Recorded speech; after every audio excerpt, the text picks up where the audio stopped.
Joining us right now is the Institute of World Politics professor and author of the book, Defeating Jihad. He is Dr. Sebastian Gorka. Dr. Gorka, good to see you. Thanks very much for joining us.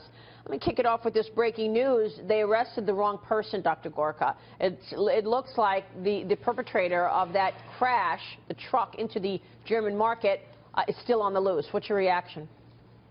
Very bad news. Of course, the response to anything, a tragedy of this magnitude is very difficult, but they clearly didn't have authorities on the scene who could respond immediately. And if this report turns out to be true, it means we have a jihadi on the loose in Germany, potentially armed. This is not a suicide attack in the way that Nice was.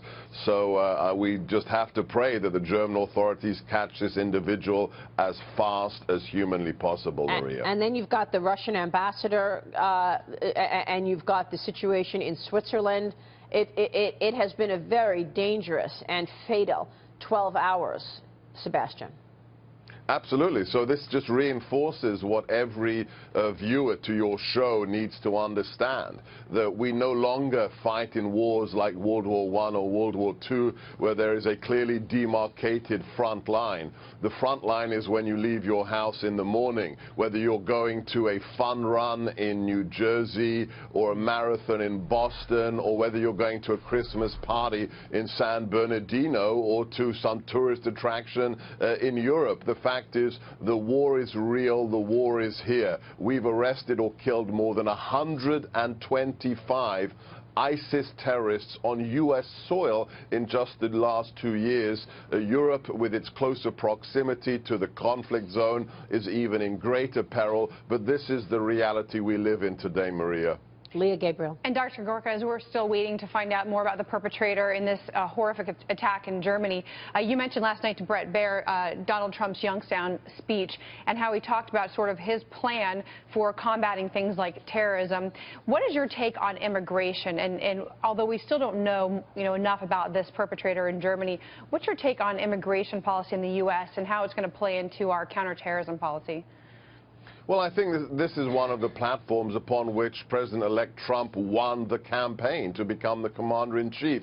It's just common sense. Listen to Angela Merkel's comments that you just showed before we came into this segment. She said, we want to live in freedom and openness. Well, you can't if you let 1 million refugees into your country that cannot be adequately vetted. Let's take politics out of the equation or elections. The fact is, when the director of the FBI states to Congress, we cannot vet people from active war zones and separate the good guys from the bad guys, then you just have to take that into account. We are a Judeo-Christian nation, and we help people that can be helped. But that is not a contract for national suicide. When you can't separate the jihadis from the true refugees, you have to have a halt on the refugee asylum-seeking immigration, and that's what Mr. Trump has said, and it's just common sense. Yeah. It's also easy to group kind of all of what people consider terrorist attacks together. And of course, the attack on the Russian ambassador in Turkey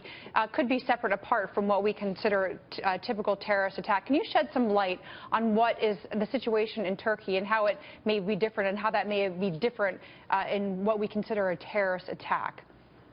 Well, it's clearly a terrorist attack. Anybody who guns down an unarmed civilian and afterwards shouts, Allah is the greatest, right, and connects it politically to the war in Syria, that is terrorism. The difference in the case of Turkey is the fact that it has been reported that this young man, who it's right there on camera, we'll be watching this for decades, this young man was a member of the Turkish security forces, either the special commandos of the police or another reserve unit. It's unclear, but the fact is this is the epitome of what we call the insider threat, one of the most insidious threats out there, that somebody's inside the system, a sworn law enforcement officer, a weapon-carrying individual, and they have turned to the jihadi narrative. Yeah. That is a very dangerous thing. You're right.